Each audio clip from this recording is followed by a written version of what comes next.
Alright guys, welcome back to the channel. We are back with some more Resident Evil 4 Remake news. With the Resident Evil 4 Remake just a couple of short days away, a lot of details and gameplay footage is starting to surface all over the internet. This bit of information isn't confirmed in any way by Capcom, but it does come from a very reliable source of all things Resident Evil.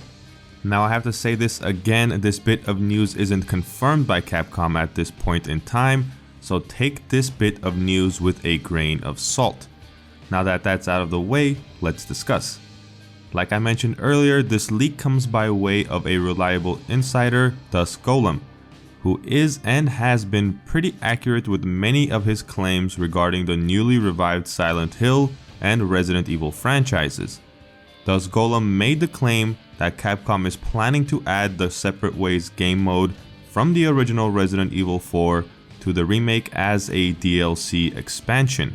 For those that don't know or don't remember, Separate Ways was an additional game mode that was unlocked upon completion of the game. In this mode, players controlled Ada Wong through 5 chapters of the story and are tasked with a mission to retrieve a Plaga sample. Successfully completing the Separate Ways game mode unlocked the Chicago typewriter machine gun. Players would also receive a costume set that would see Leon wearing a mafia outfit befitting the Chicago typewriter and Ashley wearing a suit of armor. According to Dusk Golem, the Separate Ways DLC that is allegedly in development for the Resident Evil 4 remake will be, quote, longer and more fleshed out than the original. At first I thought this may be Capcom's way of turning a once base game mode into future DLC and justifying a price tag. Fortunately, this may not be the case. According to Dusk Golem, the Separate Ways DLC and the Mercenaries update will be free additions.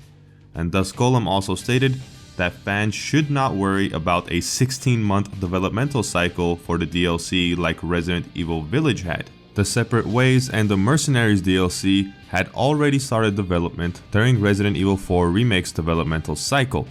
At this point, there is no update on the Assignment Ada game mode, which saw a short, non-canon scenario played as Ada Wong, tasked with the mission to collect multiple Plaga samples.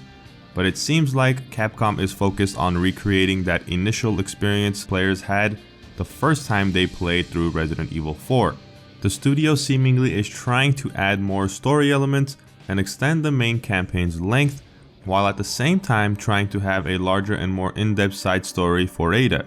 And we are only a couple of days away to see if Capcom delivers or falls short. That is going to do it for this video. Not much time left now for the release of Resident Evil 4 Remake. Which chapter are you guys most looking forward to replaying? Let me know in the comments down below. If you guys enjoyed the video or found it informative, consider leaving a like, it really helps the channel out. For more updates on Resident Evil, Capcom, and video game news, subscribe to the channel. Till next time, I'll catch you guys in the next video.